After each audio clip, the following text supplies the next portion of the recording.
I sat down, I recorded something, but watching it back after I recorded it, I think it was maybe too personal, too much, maybe too controversial, and kind of had the potential to dox not only myself, but people I know and love, so I ultimately decided to scrap that.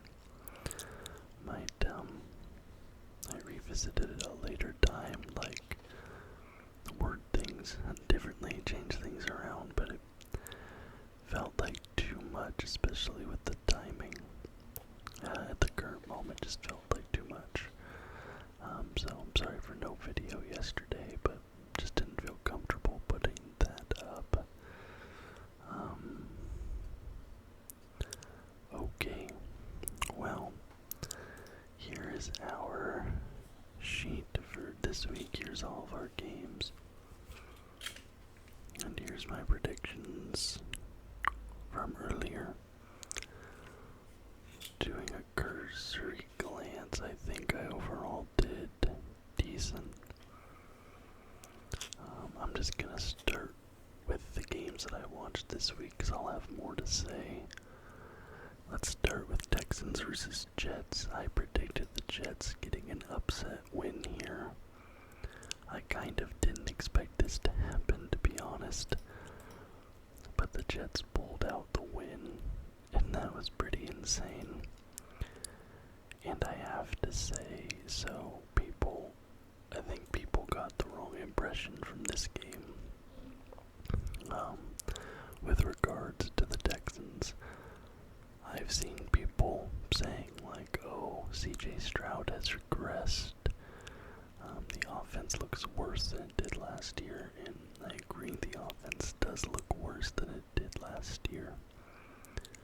But the issue is not that CJ Stroud regressed. If you look at it, the mechanics all look like they're still there.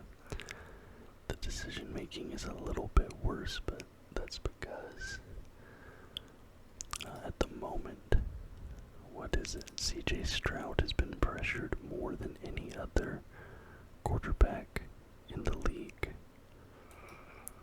And he has had the second least time to throw of any quarterback in the league. This offensive line that Houston has is genuinely terrible. It is legitimately the worst offensive line in the entire NFL. And they somehow have a worse offensive line than the Broncos, who are paying $40 million in dead cap space to Russell Wilson, who's on the Steelers. That team has a better offensive line than the Houston Texans. And the worst part of it all is there was a report that came out just a couple hours ago saying that the Texans are not going to make any moves at the trade deadline. They're not going to trade for anybody. So it's maybe they're punting on the season. And I don't know. Like this offensive line is not good enough to win a championship. They're obviously leading their division. They're 6-3-0. But they have to recognize that's at the current moment, the team is not good enough to go all the way. CJ Stroud got sacked 8 times just in this game against the Jets. He has been sacked so far 30 times this year. So 30 times so far this year. All of last year, every game, all 15 games, he was sacked 36 times. He took 8 sacks just today. The offensive line has regressed so much, and you could see it in this game. He would snap the ball, and I know noticed the same thing in the Bears game. He wouldn't even finish his drop back, and there'd already be pressure on him, like less than 2 seconds, and his offensive line was done. He didn't even finish his 3 steps back, it was already over. And it's, in my opinion, that right now is the biggest detriment to the Texans winning anything. And the fact that they're not even going to address it, to me, is just absurd. And the biggest issue is like, you don't want to have your young franchise quarterback getting injured because of a bad offensive line, because that sets you back years and years and years. And it's I don't understand. They invested so much into the offense and the defense, but they just completely ignored the line. 13-21 in favor of the New York Jets is your final score. Aaron Rodgers had a pretty good game, I would say, overall. Aaron Rodgers, really good game, in fact. 22 completions on 32 attempts. 211 yards, 3 touchdowns, 0 interceptions. I think probably his best game since week 2. I'm trying to think back to week 2. I think he had a better game then. CJ Stroud, 11 completions on 30 attempts, 191 yards, 0 touchdowns, 0 interceptions. Okay, so let's talk about a bad O-line. I'm going to talk about the Bears versus the Cardinals at the moment. I picked the Cardinals to win this one. The Cardinals did win. This game feels like a massive vibe shift from where the team is, or from where the team was, not that long, like just a couple weeks back. The Bears are now 4-4. They are bottom of the NFC North. They were the only team to not score a touchdown this week. And looking at their upcoming schedule, they have the Patriots, Green Bay, Minnesota, Detroit, the 49ers, the Vikings again, the Lions, the Seahawks, and then they end their season at the Packers. It's very possible. They have what, 1, 2, 3, 4, 5, 6, 7, 8, 9. They have 9 games. I think it's very possible they go 1-8 over that stretch. I think they can beat the Patriots. I'm comfortable in saying they will next week, I think. But beyond that, I don't see an easy win there. And it feels like a lot of the wind has come out of this team's sails. And like I said, the O-line is what we're talking about here. Caleb Williams. A lot of people were blaming him. I don't blame him for this. There's a couple mistakes that he has made. But I think the mistakes are being made because of the situation that he is in. There was this video, Matt Bowen. So here's a tweet by Matt Bowen. He says, I watched the tape on Caleb Williams versus Arizona. He wants to throw home runs instead of hitting open targets underneath. Anticipation on MOF concepts can improve. Voluntarily throwing off platform has led to accuracy issues. He has to trust the pocket. Now this is the issue, because I pointed out Caleb Williams has been improving. And don't even there's a couple times, even this week, he had this this week he had DJ Moore. It looked like Caleb was getting pressured. He scrambles out of the pocket. He escapes the pressure. DJ Moore had walked off the field already, assuming it was going to end in a sack. Like, that's how good the team is at the moment. Your wide receiver is walking off the field while play is still live. And there's another play somebody pointed out here where they're lined up here to snap the ball. Caleb Williams points out the free rusher to the offensive tackle. He points out the free rusher to him, but the offensive lineman doesn't even pick him up. He just lets the free rusher come by.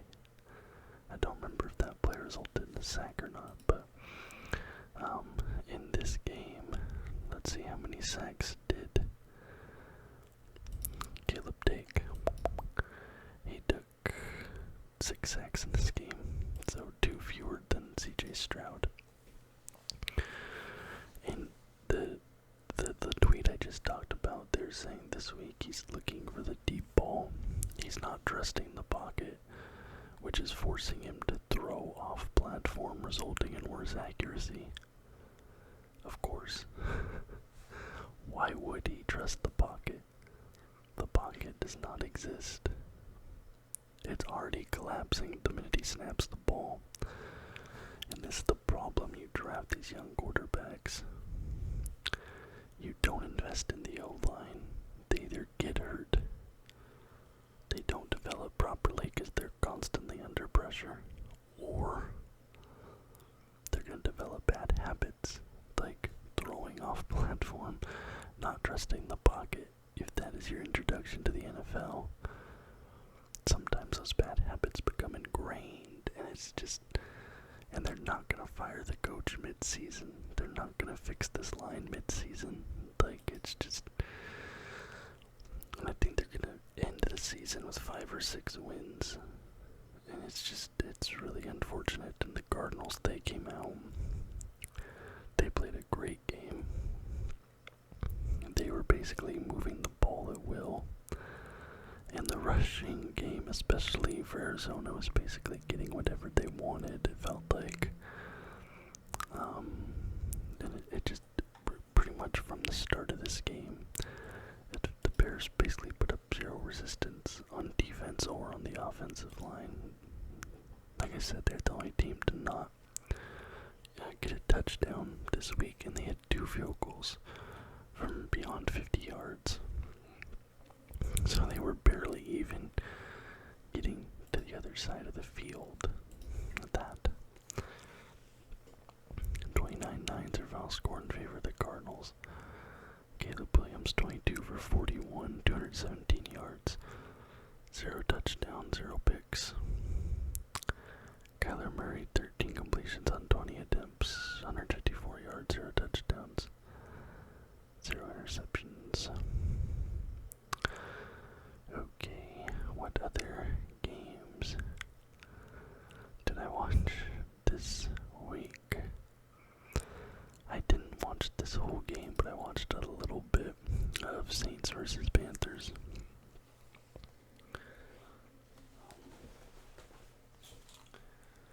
Now, I made this pick basically as a troll, because I was saying, like, it is the funniest possible outcome if the Panthers bench Bryce Young, go back to him, and he wins back-to-back games, especially because Derek Carr was going back this week.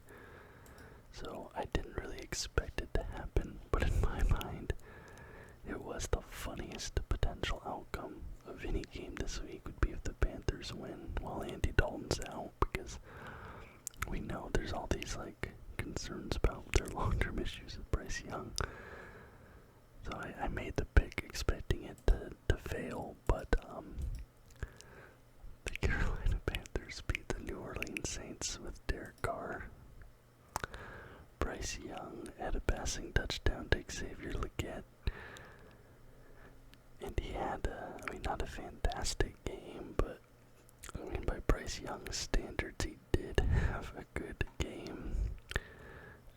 against the Saints team. And what's funny is the Carolina Panthers are now no longer the bottom team in the NFC South. That is the New Orleans Saints.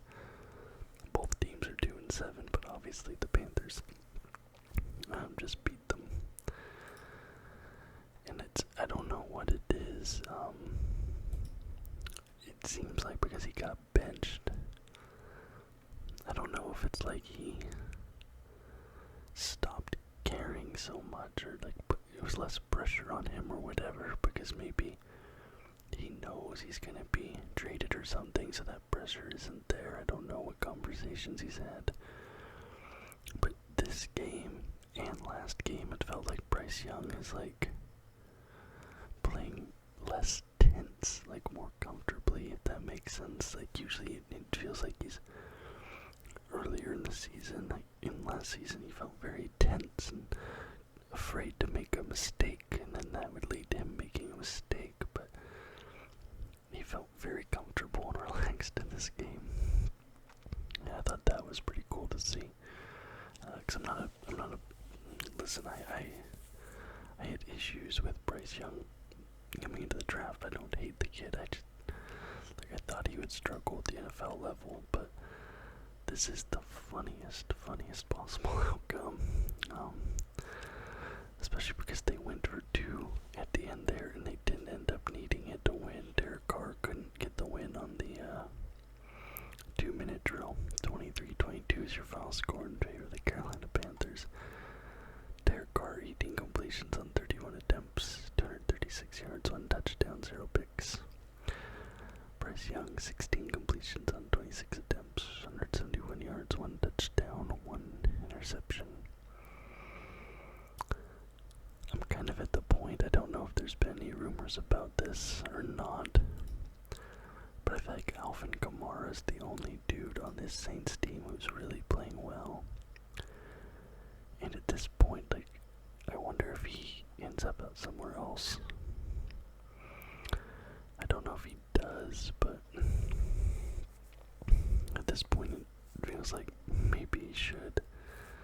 I don't know.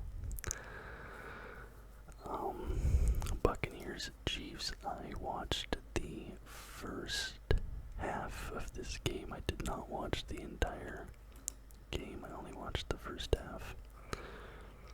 I picked the Chiefs here to win it. They do win it in overtime. I think this is going to be one of those games which, again, is going to cause people to call for the 1000th time for there to be a change to the NFL's overtime rules. Make them the same as the college overtime rules. I've been saying this for years. So many people have been saying this for years. This game's the perfect example. It felt like whoever won that coin toss was going to win the game. I watched the first half, and then I watched after I saw that. I watched the first half, then I had to go into a meeting at work. I'm lucky that, like, at my job they don't care if I have the game on my phone. I can work and have the game on my phone, so that's been nice. But I had a meeting that took up basically the second half of the game, and I checked the score, and that was when the Buccaneers tied it up at the end of the fourth, so I was able to watch overtime.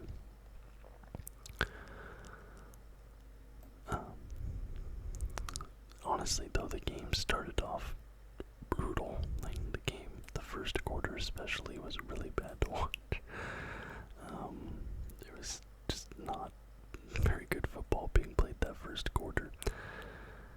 And I know I mentioned last week, I didn't know who Cade Otton was. Some of y'all called me out for that. You said you knew him, my apologies. He made himself known to me this week. Cade Otton, 77 yards on 8 receptions and a touchdown. Dude had a really, really good game. And he had 2 touchdowns. No, he had 1 touchdown. That was my bad. That was a different white receiver who got the other one. But Cade Otton was a force in this game. But the Kansas City Chiefs, they're now 8-0-0. And they're doing this with practice squad receivers receivers on the squad. I think another receiver got hurt in this game. It's going to be interesting to see what they do at the deadline. The Chiefs are so banged up at this point. You're like, you guys should start losing right now, right? But they're not losing. They just keep winning. Even though they've had a few overtime games this season. I think 2 or 3 of their games have gone to overtime now. But anyways, 30-24 is your final score for the Chiefs. Baker Mayfield, 23 completions on 31 attempts, 200 yards, 2 touchdowns, 0 picks. Patrick Mahomes, 34 completions on 44 attempts, 291 yards, 3 touchdowns, 0 interceptions. And honestly, like, the Bucs have lost 3 games in a row now. The last 2 weeks they've been dealing with all these injuries, and I thought they'd be dead in the water. But even with all the injuries, they've had close games. Last week it was a 5-point loss, and the overtime loss this week. Like, they're not getting blown out, but they do have the Niners next week coming off of a rest, so it'll be interesting to see what happens with that. Broncos, Ravens. I realize I picked Broncos. I'm gonna be honest, don't know what I was thinking there. I was tripping. That was a big, fat L on that one. 41-10 in favor of the Ravens is your final score. Derrick Henry becomes the 10th player in NFL history to have more than 100 rushing touchdowns. He had 2 of them in this game. I think 99, and his second one was touchdown 100. I'm pretty sure, but it might be 100 and 101. But an absolute blowout for Baltimore in this one.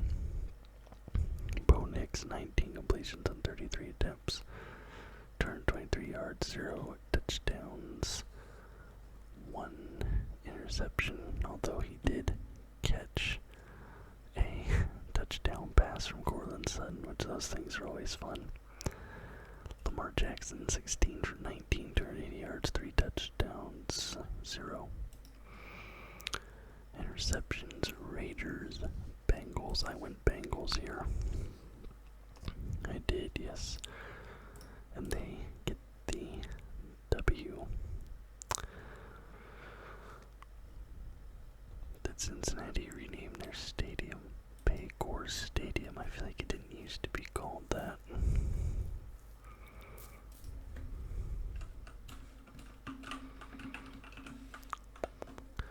Hold on. Paul Brown Stadium. Yeah, that's how I know it. When did it change its name?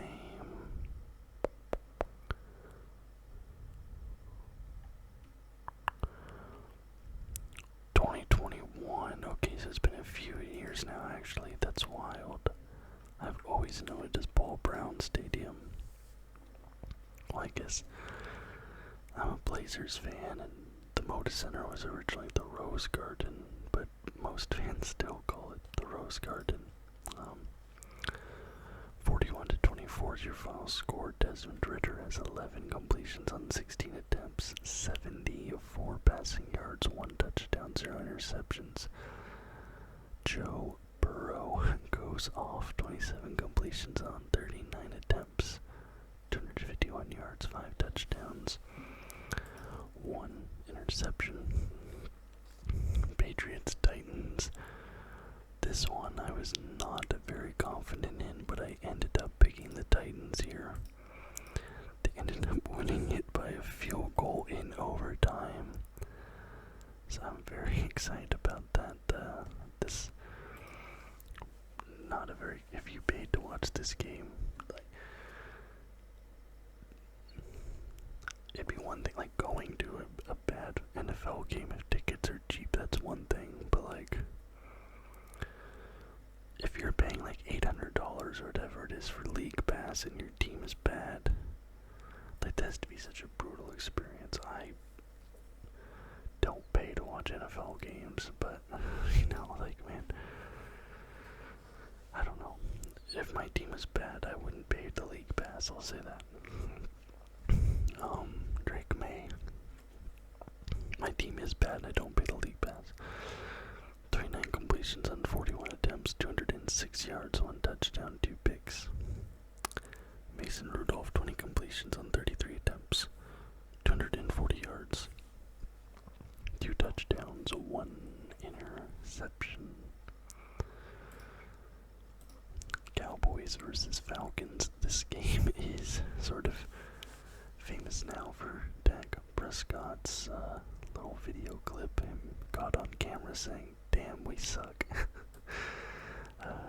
Not a great thing to be caught on camera there, but this feels like this season's probably going to be the end of the Dak Prescott era in Dallas.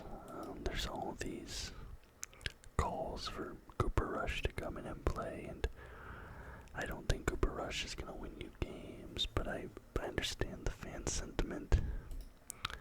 I don't know if I necessarily blame Dak for these losses. I don't think he's helping, but it just feels like Jerry has not built a competent roster around Dak.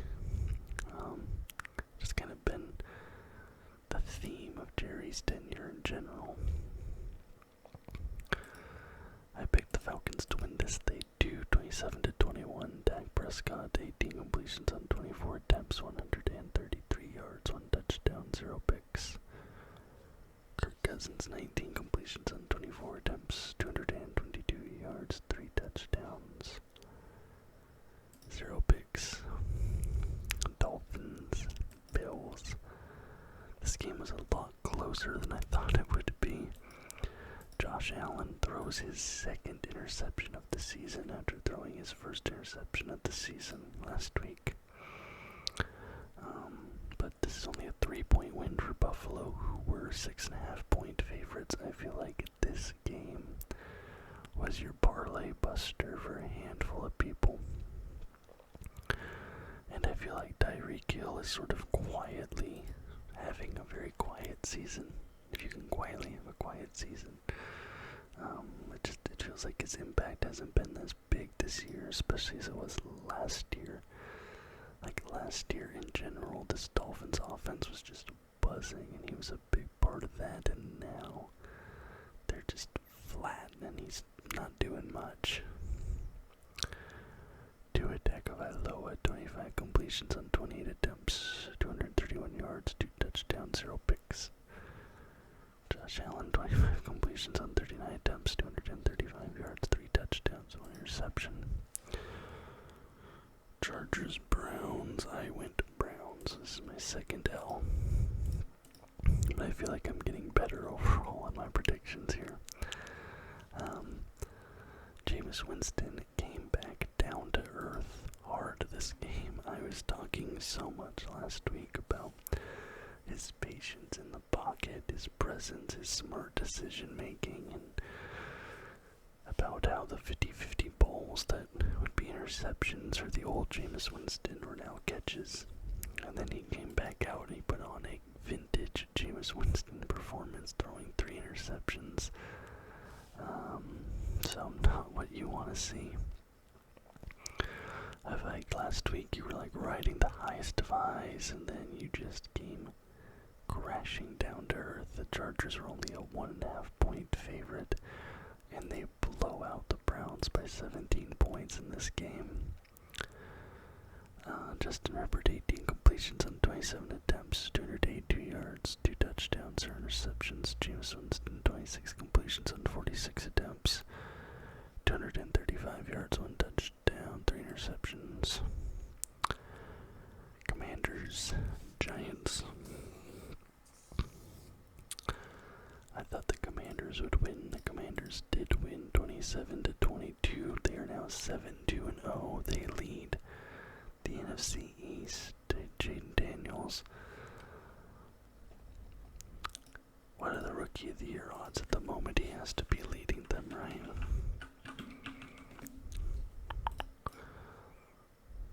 Let's see. Yeah, Jaden Daniels is running away with it. Oh my god. Jaden Daniels is a negative 1,200 to win Rookie of the Year. Your next best odds are Bo Nix at plus 3,000. So there is a massive discrepancy there. Caleb Williams also at plus 3,000. So what, 4,200 points separating Daniels from the next best rookie in betting odds. I had a feeling he'd be the favorite, but that is very far and away the favorite. It would take a big shake up at this point in order for him not to win that. He had 15 completions on 22 attempts, 209 yards, 2 touchdowns, 0 interceptions. Daniel Jones, 20 completions on 26 attempts, 174 yards, 2 touchdowns, 0 interceptions. Jags Eagles. I don't know why lowercase to the Eagles there. Promise that wasn't intentional. I know some of you guys have this conspiracy theory that I hate the Eagles. They do win this game like I thought they would, and oh my god, Saquon Barkley did a no-look backwards hurdle. That's like the highlight of the week this week. Right now I'm like deciding, is my thumbnail Bryce Young or is my thumbnail Saquon Barkley? I haven't decided yet. You'll obviously know by the time this goes up, but just for your knowledge, those are the two. I'm deciding between Bryce Young or Saquon Barkley. Cause that's one of the craziest things I've ever seen. This game was closer than I thought it would be, to be honest with you, but the Eagles, it was almost a comeback for the Jags, but the Eagles, especially in that first half, it was all Eagles, and then the Jags kind of started to come back into it, but the Eagles held them off, 28-23. Lawrence is 16 for 31, 169 yards, 0 touchdowns, 2 interceptions.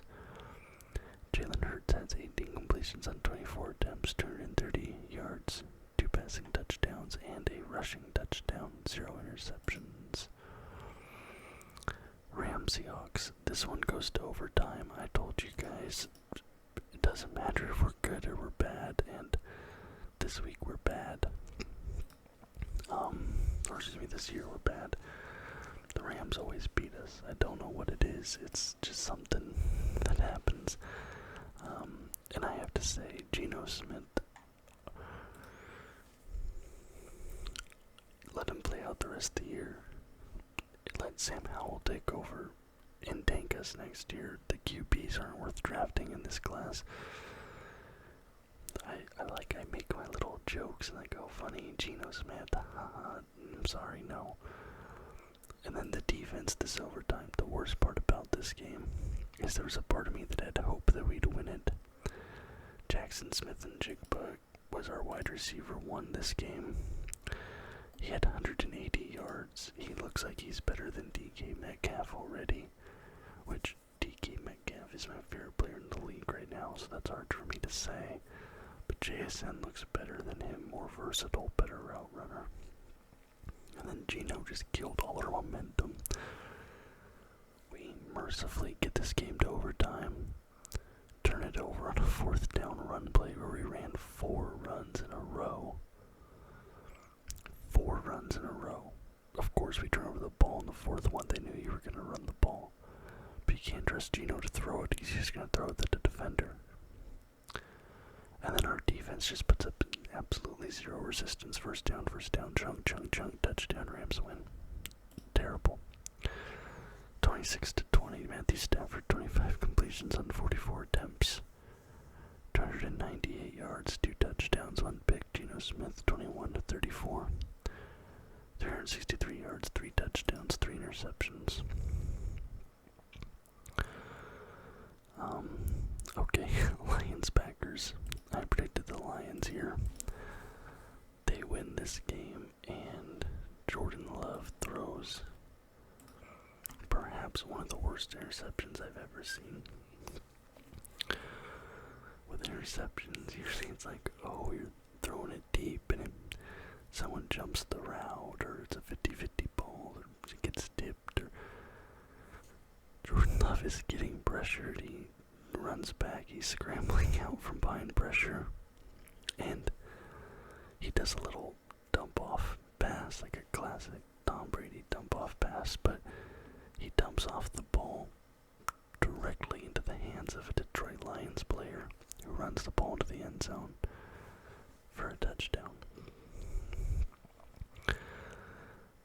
And I've come to the conclusion that although Jordan Love is good, I think that the collective PTSD of football fans, because of the Brett Favre to Aaron Rodgers transition, we assumed he was better than he has been.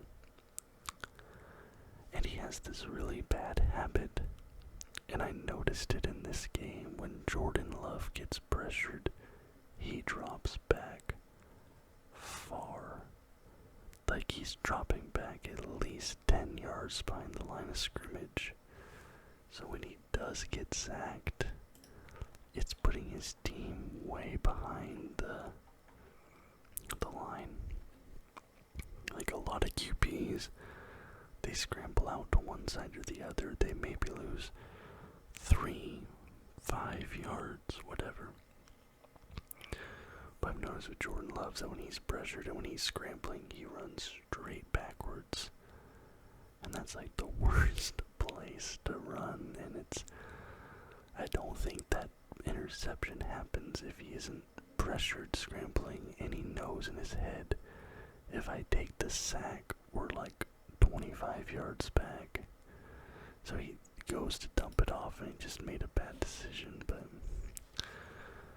Jared Goff, 18 completions on 22 attempts, 145 yards, 1 touchdown, 0 picks. Jordan Love, 23 completions on 39 attempts, 273 yards, 0 touchdowns, 1 pick. Finally, Colts Vikings. I picked the Vikings here, but my God, this was one of this game. I remember I watched this game too. The first half of this game was so painful to watch, I ended up turning it off. Both teams, it was like a slapstick comedy act out on the field. It was really bad. But the Vikings do end up winning it 21-13. Joe Flacco, 16 for 27, 179 yards, 0 touchdowns, 1 pick. Sam Darnold, 28 completions on 34 attempts, 290 yards, 3 touchdowns, and 2 interceptions. And that's the week. 15 games. I got 13 correct. This is easily my best week. Easily my best week. I'm hoping this bumps me up.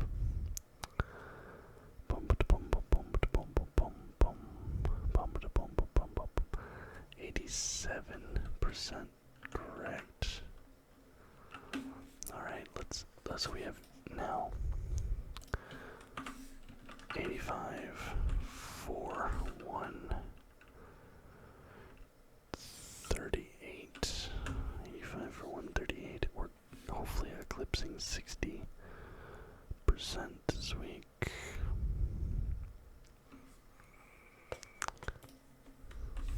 We are at 62% for the season, so there we go, guys.